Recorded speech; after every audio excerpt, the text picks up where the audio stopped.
Welcome to this short webinar on the new features in Project Designer 1.8.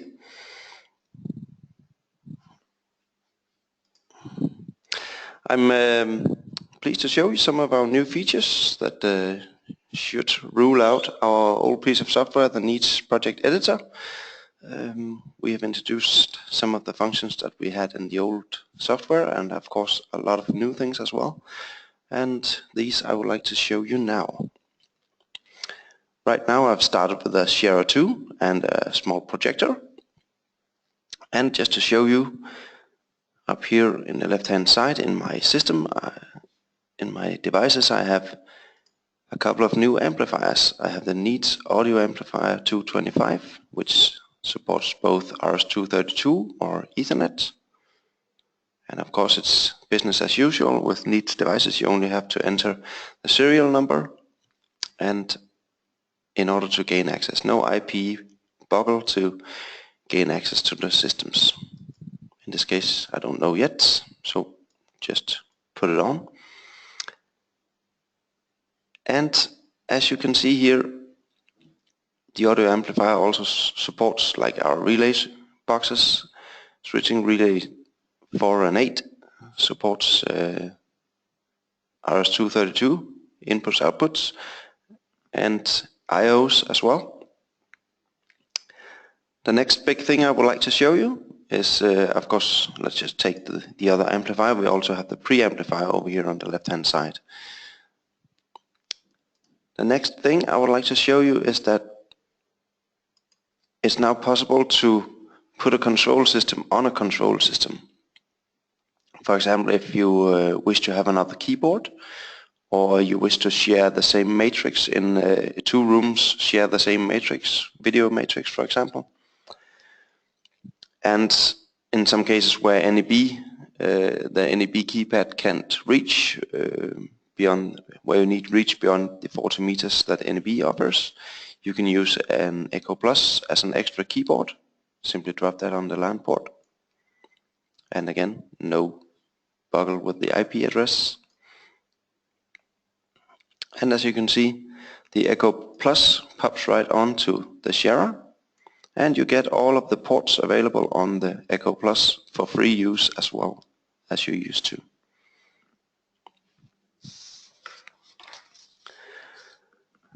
Let's just minimize these guys and show you that we've added a new codec. We've added the Cisco SX20 video conference system, and again drag and drop into the system. Only enter login credentials and change the IP address and port number, and you should be good to go. Business as usual.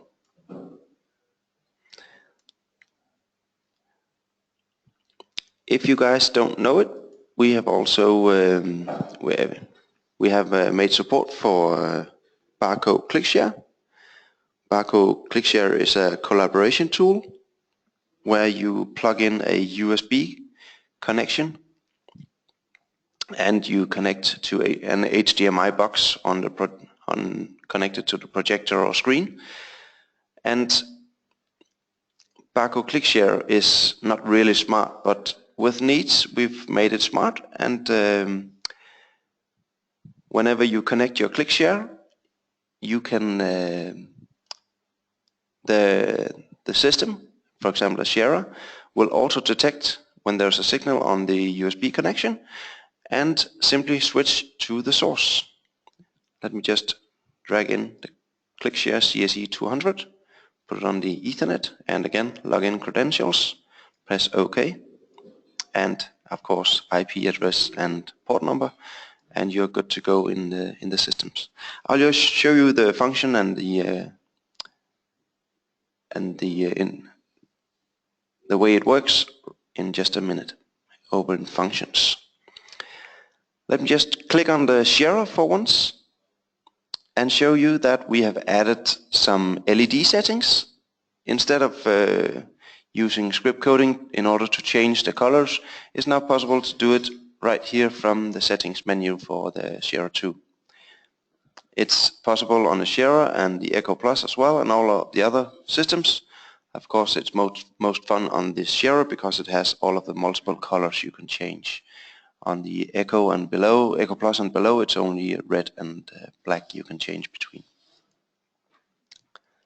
It's for power on, power off, source, control, level, mute, and I/O.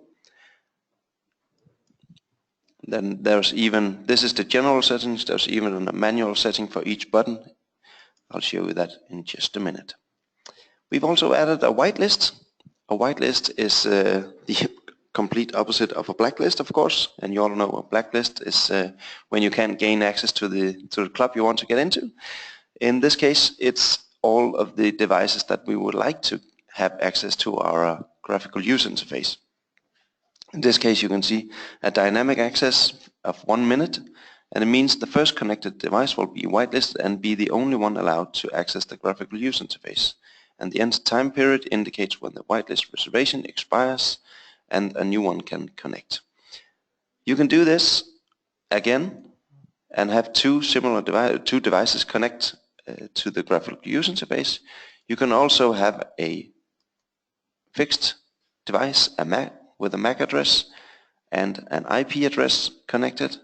And a new thing is that you can have up to 5 devices connected to the graphical user interface.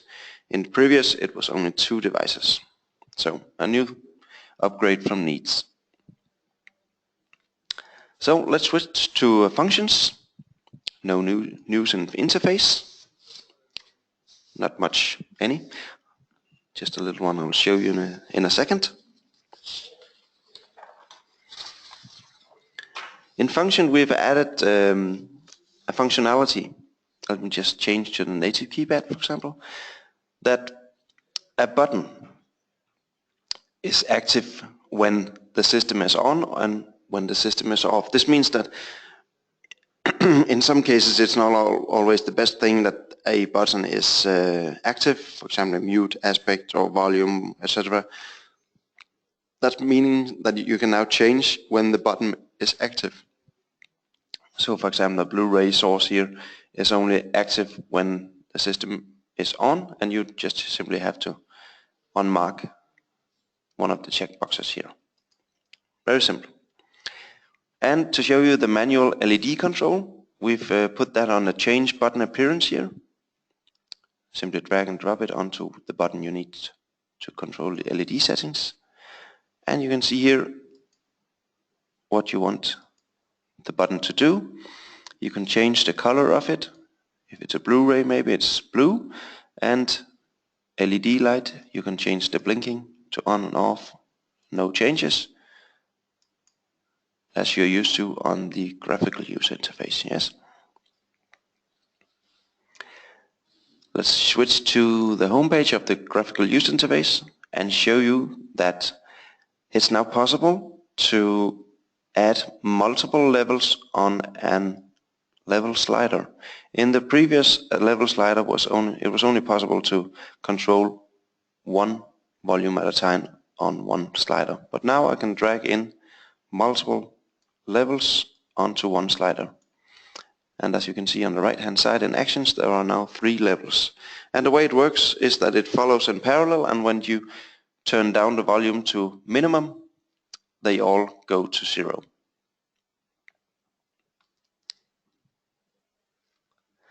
And a new thing as well is that, as you all know, on the native keypad here, when I press off, all of the lights go out in the sources, and when I press a source, it automatically changes from one source to another source in the LED behavior.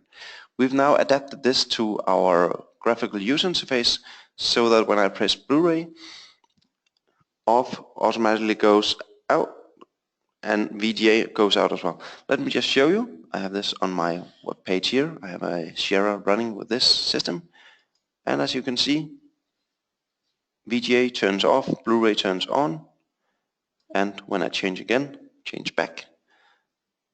And this is now an automatic feature that lies behind, a logic that lies behind the scene. Very easy. Let me just go back to the interface here and back to the native keypad, where I would like to show you the native keypad. Here we have two identical systems. We have a left system and a right system. That's often seen in a classroom, boardroom or any, where you have two different systems. Now we have had a lot of customers asking about, can't you make your control system work independently? Because when I press this button, then the other button over here turns off. There's only one active LED at a time. So what we've made button grouping.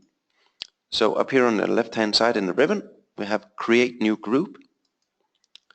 Let's rename it. Let's call it left. And simply mark the buttons you wish to group together and press OK. And you can do this again, create new group and name it right. And simply mark the right hand group here.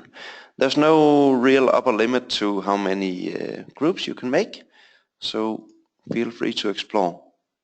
It should be possible to make very large systems actually. And this can be done in the graphical user interface as well. It's not only on the keypads. The next thing I would like to show you is the ClickShare interface. The ClickShare interface lies over here on the keypads interfaces on the right hand side. And as you can see, there are two states I have to take care of here, an active state and an inactive state. In this case, simply press the button here and find the native keypad where my ClickShare button is. And what happens now is that when a customer connects his USB ClickShare button to his computer, the sharer will auto detect the signal and change to the corresponding input that I've just chosen here. Press OK, and you can see there's a link and there's a button grouping. Yeah. Now the next thing I would like to do is, when no presentation is active for 100 seconds, do this. It says I can change the timing to, if the customer thinks that 100 is better. What I would like to do after 100 seconds is that I would like to turn off the system. This gives the user a time period to change to another source if he wants, to the laptop or to a Blu-ray source. But if nothing is chosen, it will just power off after disconnection of the USB ClickShare button. You can also choose always power off in case you have a small system and you only have the ClickShare button in the system. Then this could be a good thing to use. The ClickShare works on Echo Plus, Share 2, Alpha 2 and Delta. Let's go to feedback. And here is probably some of the biggest changes you will see. We've introduced auto feedback. So when this bullet is set, it uses the auto feedback on the Epson projector here. You can always convert it to manual by pressing the button on the right hand side here. And you can now go and change the state or add a condition if you wish to send an email with lamp history or whatever you wish to create, and still keep all of these. You can also turn them back again or turn them completely off. It's your choice. System events is a new box we've introduced here. There's two states here. When control system starts, then that's for initialization of a system. That could be if you want a preset volume, if you want a specific source chosen when you turn your system on, or for example on a video matrix or that kind of thing. The next thing is when control system is idle, let's say for 8 hours, That meaning that no one has touched the interface, the graphical user interface or the keypad for 8 hours, then I would like to press a button. In this case, the power button, because I want to turn my system off after 8 hours. This is an energy saving feature that we have introduced. Again, it was in Project Editor, and by popular demand we have introduced it again in Project Designer. So that's it for system interface, function and feedback.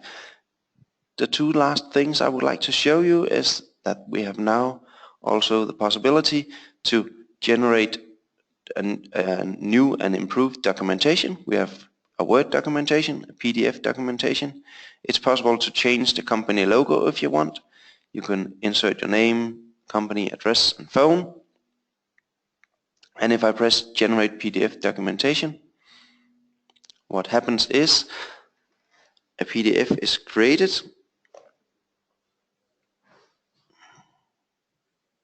Save PDF I have to press. And on my desktop here. And as you can see,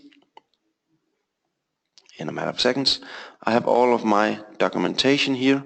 Let's start from the top with installer, system info, LAN settings, email account settings, so on and so on. Even a system overview, all of my devices connected, keypads, screens from the GUI, in this case with video conferencing, and all the way down we have the home page and all of the other pages that you might create in your graphical user interface. Very neat and very good sorted, and easy to show your customers what your thoughts are on the system. And the last little thing I would like to show you is that Neets has turned to the dark side. It's now possible in your options to choose dark theme, and simply in this case just no, and the system will restart. And let me show you, because many of you guys work with the graphical user interface, it's very tedious to look on a white screen all day. So let me just show you that we have made a dark theme here where everything is grayed out or black all the way through system, interface, function and feedback. Should be more soothing for the eyes to look at, we hope.